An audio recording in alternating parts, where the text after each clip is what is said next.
In the studio with me this morning is the one and only Danny Coughlin. I've known him for years. I felt like I've known you for 100 years, Dan. I've seen you on television. Everybody walks up to you and says, I know you. Yes, and many of them are buying my books right now out at the IX Center. You know, I left them there. I'd have one of the books to put in your hand, but I left everything. I'm doing a 3-day... Or the Christmas, yeah. Yeah, the Christmas show at the IX Center. They don't need the publicity because the place is packed. And I left my books there. I wanted to give you one. I'll get one to you. But listen, I heard you were in the hospital recently. Yes. And that you were selling them. You had a whole bunch of them under the bed. Ah! Listen, I couldn't get out of bed for 8 days. I'd have to ring for a nurse to help pull me out of bed to take a leak. Oh, Danny, it was awful. but you listen. Let's start. You and I have talked many times about the other books. We'll talk about those a bit too. But I want to talk about the new book that you have coming out. Yes. And the title of it is Just One More Story. Yes, I wanted to call it Last Call, but the publisher said, oh, too many books are called Last Call, and so he came up with just one more. But in fact, it says on the cover, on the back, it says the final batch of stories, I think. So this, I figure this will be my last book. My age, I'm not going to do another one. You might, Dan.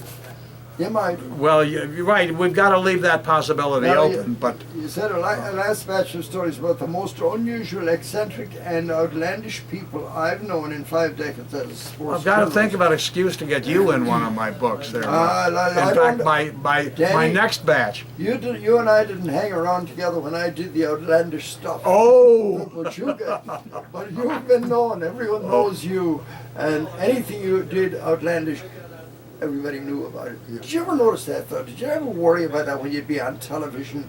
You might stop on the way home, and if you got in a little bit of trouble in a bar or anything, it'd be all over the news. That's right.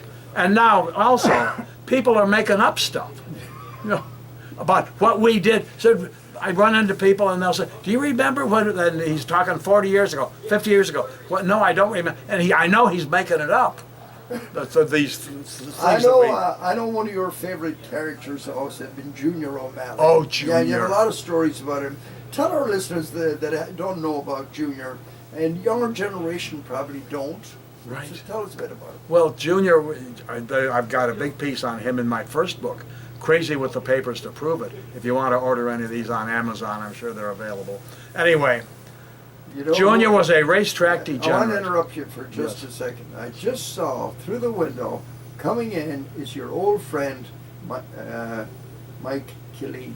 Mike Killeen. He's No coming kidding. in. Is he going to be on your show this morning? Yeah, he's coming in. He heard you were coming in, Oh, and he's coming in. But carry on about okay. Junior anyway. Junior was the worst racetrack degenerate I ever knew. In fact, when I started at the Plain Dealer in the sports department in 1964, I meet Junior. It turns out that Junior knew my family from 114th Street in St. Rose's from years before, but I didn't know Junior. And so every day in the afternoon, this guy in a big black overcoat with a racing form sticking out of his side pocket would come bustling into the sports department, lean over the racing wire, right under the sign hanging from the ceiling that said, "No loitering." And he was going through the race results. And finally I said, then he disappeared. Finally I asked one of the crusty old desk men, who was that guy? And they were astonished. You don't know? Junior O'Malley. That's Junior O'Malley. Whoa. And he was a printer upstairs, a printer. But he would only work when the racetrack was closed. When the racetrack opened, Thistledown, he would take a leave of absence from his fine, high-paying union job in the Plain Dealer composing room to work for half the salary at Thistledown as a mutual clerk so that he could be close to the action. And he would bet like crazy. In fact, he virtually worked for nothing because he gave it all back to the track in the mutual windows. So anyway, he took me out to the track for the first time. And he said, here, I'm going to mark your program with who you should bet in each race. At the end of the day, he didn't have a single winner. Not only a single winner, he didn't have a horse that finished in the money at all. And I pointed this out to him, Junior, what, nothing. He said, do you know how hard that was? Oh, I bet Dan there were a lot of people. There were a lot of people that actually thought he was really a good picker and that asked him for advice. That's right, and I must plead guilty to perpetuating that myth because it made a good story. Sports characters. Who was your favorite in sports? Would say a funny guy, somebody that would always make you laugh. You might meet him out and about somewhere. Football, baseball, the whole works. I'll tell you, I had so much fun with so many guys. Doug Deacon stands out, of course, because he himself was half crazy and a very funny guy. He's still broadcasting the Browns games. He's the color commentator. And do you know that he must be 70 years old? He's 70. He's 10 years younger than I am. He's 70. And when he had a son who was a very bright kid, went to St. Ed's, and one of the Latin teachers said he was the finest Latin student he ever had, Spencer Deacon. And so and it was amazing that here was Spencer Deacon, fluent in 2 languages, and his father fluent in none. I hope he's not listening to you. Oh, no, don't worry. He's not listening to the Irish program. No, I'll guarantee you that. No, he wouldn't be. I don't think he'd be listening to anything. But anyway, when he wound up becoming the Browns' starting left tackle.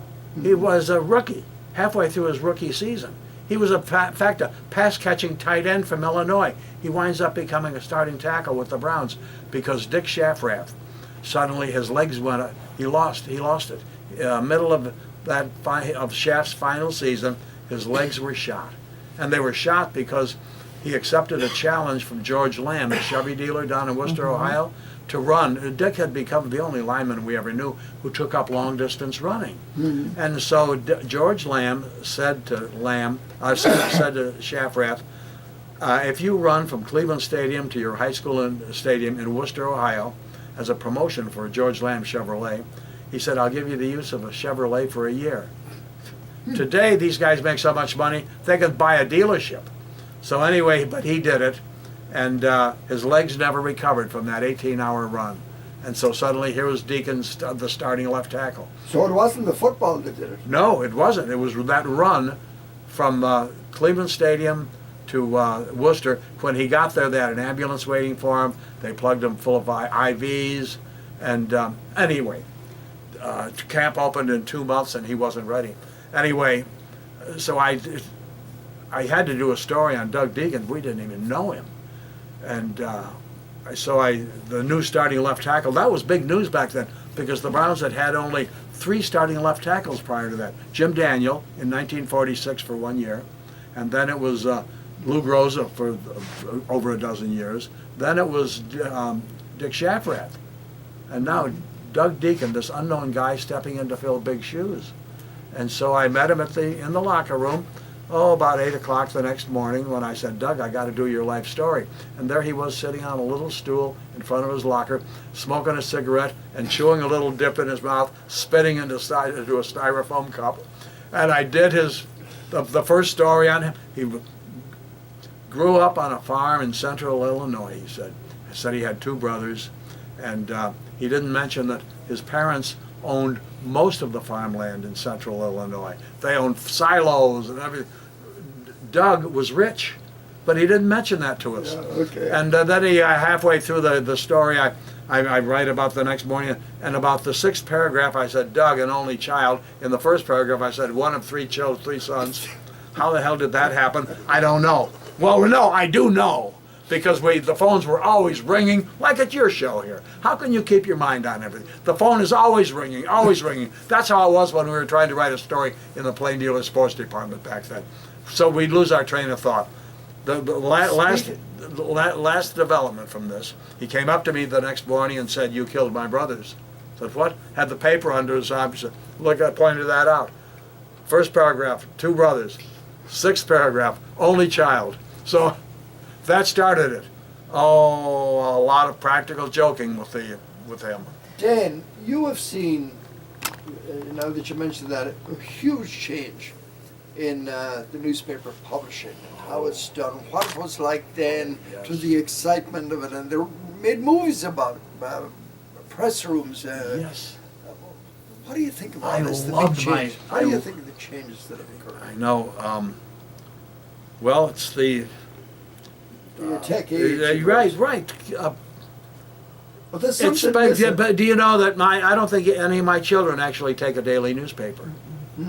I do, of course, and I pay my my newspaper girl extra to also pick up the paper for me on the other mornings because she's delivering the New York Times also. So she's up anyway, and she picks it up for me, and I tip her generously. I've got to hold a paper in my hand. I can't read a paper online. I can't navigate those websites. But Dan, in those days, of course, everybody smoked.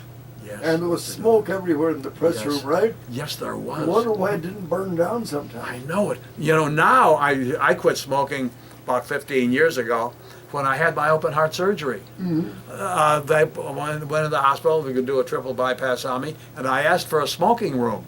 And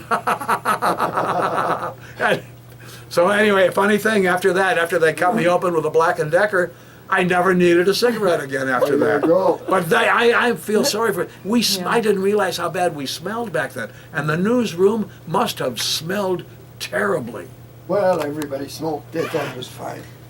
Dan, Teresa, do you still take a drink once in a while? Well, I do, but I switched from beer to red wine for this reason. that's good. Well, And I loved beer. I have a song coming up to follow this. 'Cause I was Really? going to ask you that question. I'm done. And I'm it's talking called- too long It's here. called Whiskey in the Jar. Okay, okay. But Connie, you Yeah, have something. Molly Decker's listening online and talking about why people don't read the paper because we're all online here and Gerry doing that. We're Molly is Facebooking live, she's and in so Nashville, isn't she? and Molly's in Nashville, but she wanted to know: did the guy get the car? Whoever that brown? Oh, guy yeah. was? He did. And he Good. needed the car 'cause he needed couldn't it 'cause walk anymore. All right, thank goodness. Okay, great. Anyway, here are the High Kings and Whiskey in the Jar. Dedicate this to Dan and the great days he had. Book. It's going to be about people that I know close by, and you're on the list. I'm going to try to figure out a way to get Gerry Quinn in the book. Will it be an Great, embarrassing situation? Do I have to go back drinking to embarrass myself again so that No. I can get in your book? No, you can do that without even drinking. Oh, there you go. Yes, There he you can. go. Yeah. But you two guys know each other for a while, right? Dan was extremely helpful in getting the program off the ground. He was our Was MC really? for the Yes, first yeah. 4 or 5 years. Yes, Yes, fantastic. yes. You It worked on was- that together. You It were the was MC. Dan. quite an experience, emceeing the Rose of Trolley line. Learned a lot about it, thanks to Mike. Yes. And it's very big experience to try and supervise the MC that year, too. Those years. Of course, now Bridget replaced you. Bridget Linton, right? Sean did it one year, and then Bridget did it And last year. Bridget did it last year. Dan, I must say she has much better looking legs than you. And longer legs than me, too. I'm shrinking. And that's I'm true. getting the dirty looks here from Connie. What the heck? All right. Anyway, it's coming up. Mike, what's the date in February? The date is going to be on February 16th. And it's going to be at the Market Square. It worked out so well last year. We're going to try and It's a replicate nice it. venue. But there's a couple of things going to be different this year, and I'll get to them later after maybe Dan. I want to hear about Dan. I love to listen to it. He's a storyteller. He's the Irish tradition storyteller. He's magnificent at it. Keeps me in stitches. Dan, Yes. I got a special song coming up next. But Eddie, before I do that, Eddie's got to do his thing here. Go ahead, Eddie. Eddie, this is an Italian, thank you. an Italian song. An Italian song. Opera. Oh. Really nice stuff. Okay. But go ahead anyway. Okay. We got a happy birthday going out to Patricia Gump, and that's from Mom and Dad. And congratulations to Erin Stefansson on her engagement to Alex Taylor, and that's from Grandma and Grandpa Fox. Happy birthday to Rachel Berry, and that's from Lauren, her children, Lauren, Maddie, and Maeve. Was there a movie star one time called Rex Taylor? Was there? Alex Taylor? Seems. Was it Rod Taylor? Rod Taylor. Well, maybe that's what I'm thinking of. Alex Taylor. There goes the mind, Gerry. Is that the young fella she had at the Mayo Tea? I think this is the same young man. Is that the same? Yes, I think it is. She didn't change, huh? I don't think so. Well, this is I good. think it's the same guy. We're doing well today, aren't we? She's just shaking her head. She always does this. Stifle yourself, Gerry. Look at I've been hanging around with Mr. Coughlin for Right, years. So sometimes we do say inappropriate things. Is that right, Dan? That's the way it goes. Only in the presence of women.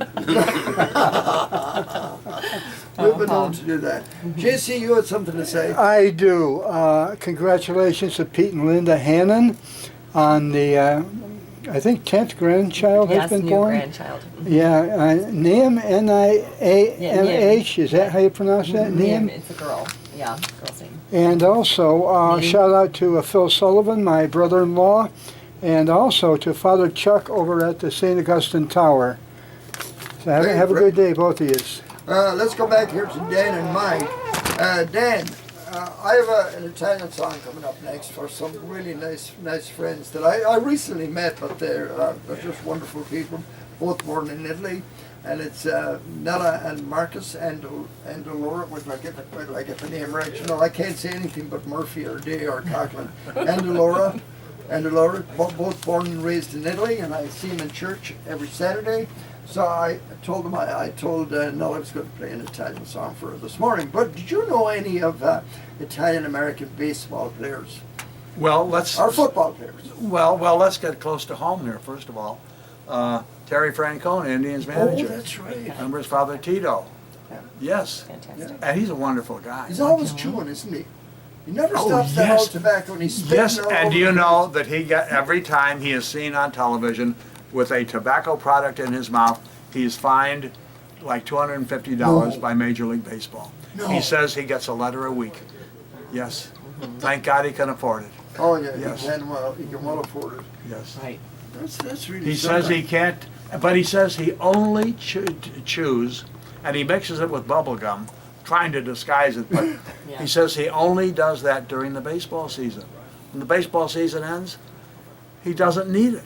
The stress. How about Joe DiMaggio? You heard of him, right? Oh, yes. Bob Feller used to tell very interesting stories about Joe DiMaggio. Feller claimed that he struck out DiMaggio all the time. Well, he did. Right-handed pitcher, right-handed hitter. He probably controlled him pretty good, yeah. But anyway, I saw him play only at the end of his career. Was he more famous for marrying Marilyn Monroe than baseball? Boy, that's a dead heat. You know? Literally. Okay. All right, I want to play this song for Nella Every high school gym. and every high school kid. Yeah. Hey, That's a trifecta. what did you think of St. Ed's? Oh, I was delighted. I was there. you're right. Yes. That's I was the- shocked. Delighted and shocked, however. That's the year We picked Mentor first early in the season to win the state. Wow. Yeah. I have a request. Okay. I've got several book signings lined up. Can I mention them?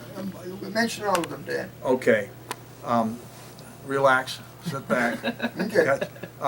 Beginning on Wednesday, December 5th, at Mitchell's Tavern. That's Nice. going to be in the evening at Mitchell's Tavern in Westlake. Then Is December. that's a bar, isn't it?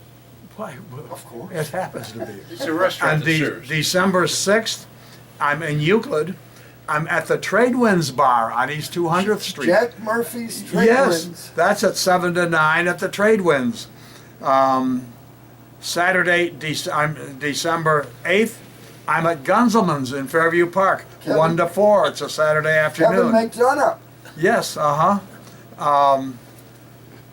then December 15th, I'm at the Softball Hall of Fame in Euclid, right above the Polka Hall of Fame. Nice. And let me see, December 29th, I'm in Strongsville at Mulligan's. They're on Route 82. Nice. And anyway, that touches the highlights right now. Oh, West End Tavern. Oh, Oh, December fun. 15th, Don't wanna forget 4 that. to 7, West End Tavern. That's the day I'm doing the Softball Hall of Fame in the early afternoon. At 4 o'clock in the afternoon, 4 to 7, I'm at the West End Tavern. So anyway, I got to get a couple new pens and signing all those books. Oh, yes, indeed. Get the books, folks. It is called Dan Coughlin, Just One More Story. Just one more. All right, Dan, you're going to stay with us. Mike, you're going to stay with us into the second hour. Here, citizens, I won't mention their name because you probably know the names. And he was able to con a lot of people. Seamus O'Reilly, he called himself. Well, the Feighan brothers wrote a great song about that. I think I have it in the system here. No. We're going to try and find it. But if you ever get a chance, Eddie and Joe, ask them. They have songs about other people that you know, by the way. Oh. Eddie Fitz. Yes, our number one audience participation member, Tommy McGibbon, wanted to say happy Thanksgiving to you, Danny. And he's never met you, but he's seen you on television, and he just wanted to say a big happy Thanksgiving to you. Oh, that's great. And also, rest in peace and condolences to Jack Rocky Carlin, and that's from all of his family and friends. Oh, I saw that death notice in the paper. And I wondered, I wondered if that was Rocky Carlin. Wow. Dan, you still read the Irish Sports page, right? You bet I do. I know. Cover to cover. A couple people I know are in there today. Susan McGannon passed away at the age of 79. She'd been ill for quite a while. You know Susan? I heard her name. Yeah. No, it's Mike, talk to me about the Rose Trolley, the Ohio Rose Trolley. It'd be this is a nice time of year, I think, for grandparents and parents to get their daughters and the granddaughters interested in this. It's a wonderful event, Mike, and I've been I've been around the Rose Trolley for years and years, and I remember in its infancy 50 years ago. I think this is the 55th or 50th? This is the 59th year. 59th Next year. year will, or no, this is, I'm sorry. The Rose this year will participate, it'll be the 60th year 60th in year. Tralee. And you've been doing it in Westlake with Westlake World Partners for 8 years now or less? It's 9, this will be our 9th Rose. 11 was the first one, was it? Yeah, with Bridget. Bridget Right. Linton. She was the first Ohio Rose. Right. And now she's the She's- MC for you. She's taken over for Dan. Said she's much better legs. Tough act. It's a tough act to follow. But this is the time of year where applicants, the applications are due in by December 31. And we have a new web page. You can go OhioRose.com and look at it. And that new web page was designed and produced exclusively by Ohio Roses. Ashley and Megan and a couple others have been very involved. So OhioRose.com. OhioRose. All one word. All one word. Okay. So it's time to start thinking about that application. One difference this year is it used to be there were 64 roses go to Tralee, and only 32 could get on TV because of that's all they could had time for. This year they've changed it, and there will be only 32 roses go to Tralee, and we are one of the 32 selected. We are one of the 12 centers worldwide that will send a rose 2 out of 3 years. 3 of the Irish centers, Dublin, Kerry, you can understand, and Cork, go every year, and the other, the other X number of centers only every other year. We're going to be this year for the 60th, and we're going to be next year, that'll be our 10th. So the rose from Ohio will go directly on to the TV, and it's going to be a lot different. They've had to address some issues, make some tough decisions, but that's the way it's going to be. But I was thrilled that we were one of the 6 U.S. centers selected to be 2 out of 3 years. Well, Michael, I will say though, and I've been with you since the beginning, since you started this. I've been at every one of them, and you do it right. Westlake World Partners does a wonderful job putting that together. It's classy, it's stylish, it's well organized, and I think the Rose Center in Tralee really perceived that early on. That this is something worth pursuing to Cleveland, the Ohio. Well, I think one of the things last year we had Sharon Preston from Ireland as one of our Wonderful lady. judges. She's a great person, a lot of fun, but she also judges at 2 or 3 other centers every year. So she is basically as close as a professional judge for these centers, and she gave us A+, and she told the people in Ireland, the great part is she's coming back again this year. All of the ladies that I have met from the Rose of Tralee are all very accomplished and fine young women. And I think Ohio and Cleveland is lucky to have them. I'm just hoping they all stay here, that they don't ever have to leave to get a job somewhere else. They stay here in Cleveland with us. Well, we do have 2 roses that really have already moved. One, Megan Chicago, but Megan she has stays moved. very, very involved. And to the extent they're still around the area, they're very involved. Aaron spent all yesterday morning on the phone with us. So that's something. What we did lose this year is, Denise McConville moved back to Tralee, She did. and because of some family reasons. But I tell you what, I was on the phone with her about it an hour on Friday, and she is still part of our team. She's making calls for me in Cleveland, course. So she may have moved back to Ireland, but she's still part of the Ohio Center. But how do you replace someone like that? Well, of course, technology today allows you to do things that you couldn't do a few years ago.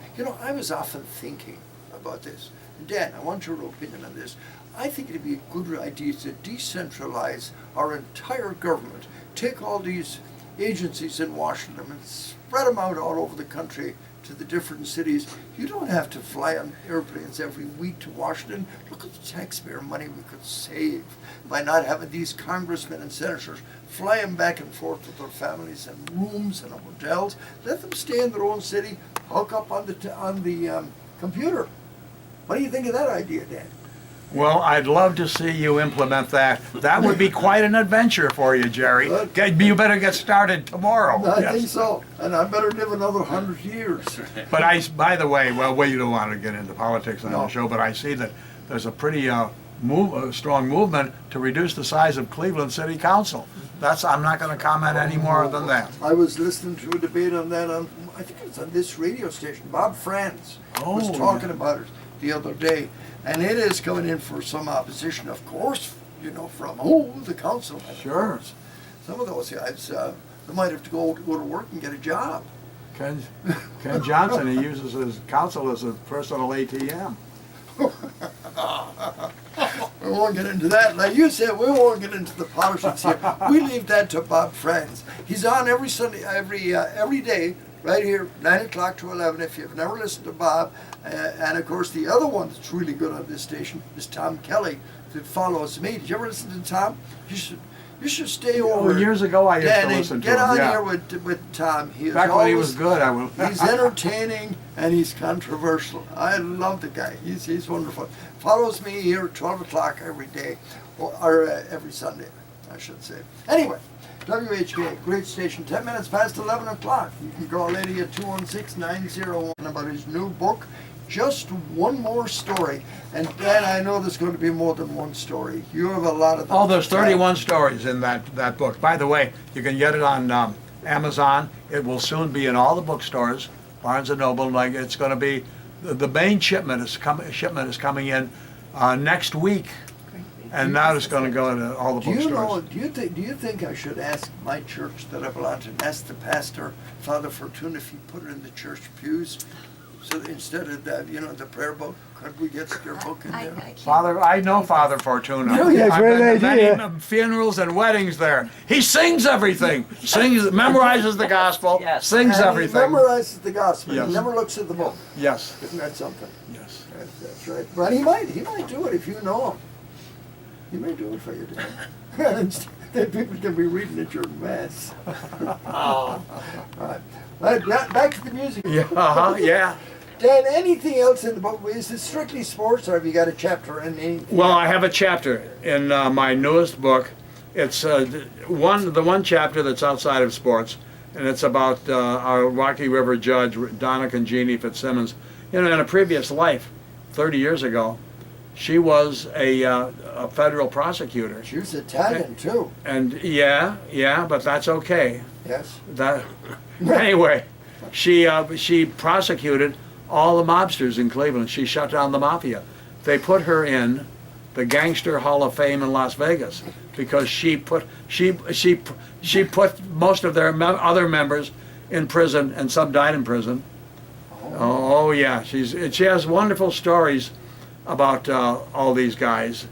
In fact, on her computer in her office, she'll hit a few buttons and dial them up, and here they'll come. They'll scroll in all the pictures of all these people that she put away. I bet Danny Green was one of the people she knew, probably. She knew, at the time, she knew the late Danny Green. Yeah. Is she and Eddie You know, there was- Fitzpatrick? Eddie Fitzpatrick was a real close friend of Danny Green's. By the way, And speaking he's of, still alive. Danny Green got blown up in retaliation because he had Shonda Burns blown up. That's right. And I mentioned this in my chapter on her, that it is this may be true or it may be legend, but it makes a wonderful story. And that when Chandra got blown up behind that girly bar at West 25th in Detroit, they said on Holy was called- Saturday night. Yeah, that was called They- Jack and Jill's. Was how would you know that, Jerry I Quinn? know it. I know that. It's a Because student it was of right history. beside St. Malachi's Church where I went. Yes, yes. Yeah, And right, anyway, Quinn, You were in right. St. Malachy's when it went up, huh? It was said Yes. that one of Chandra Burns' testicles was found the next morning on the front steps of St. Malachy's. Now, He was trying to I know. convert. That's worthwhile information. Yeah. Can we edit that? Well, I hear the dear judge is well thought of there in Murray Hill. yeah. There was a restaurant on Murray Hill called the Golden Bowl. I remember the Remember Golden that? I Bowl. think a lot of the mobsters met there, didn't they, Danny? A lot of the mobsters met Did there. they? I think it was the Golden Bowl. Danny I'm not wasn't sure. here on the Mike, you mobsters. know all those guys. You know them all, didn't you? You were a big executive. Tangentially. Mike was with Arthur Anderson then, counting the money, and part-time you were with. What happened, when Danny got blown up, I had an audit team doing an audit in that building. So they called me up and they said, hey, they just blew some guy up in the parking lot. What do we do? And I told the supervisor, send one of the staff guys over to move your car. And make sure the money is safe. There you go. I want to say good morning to this lovely lady that just walked in. I spent some time with her in Ireland a couple of years ago. Not just the two of us, it was 50. And how are you, Nancy? Good morning, Gerry. Oh, great to have you with us. Your old friend Dan Coughlin is here, and all he wanted to know is, do you think she's going to bring maybe a keg of that Aaron brew that the Feighan family used to make? I think the Aaron brew is long gone, but not forgotten. Oh, it's not forgotten. And Dan consumed a bit of that, did you, Dan? Well, yeah, back in those days. But whatever, we drank whatever was there. Yes, that's right. So Nancy, it's great to see you. And the last time we spoke was from Ireland. I think you were at the castle. What was the castle you were at? We were in Dingle. Oh, we you were in Dingle. Yeah, yeah. And when I spoke to you on the radio, I did my best impression of with an Irish accent. And when I got off the interview, everybody on the bus said I sounded like Mrs. Doubtfire. I said, hello, Jerry. Okay. All right. So anyway, get Dan Coughlin's book. Just one more story, and you just heard about Donna Conchina Fitzsimmons. I know Donna. She's a great lady. Her and her husband. Is she still the judge in Rocky River? Yes, she is. I thought she went federal or something. I No, don't she know. that early in her career she was federal. Okay. So now she's local, Rocky River. Mike probably knows her too. My son was an intern for her. Oh, he was an intern for Eddie. Yes, we have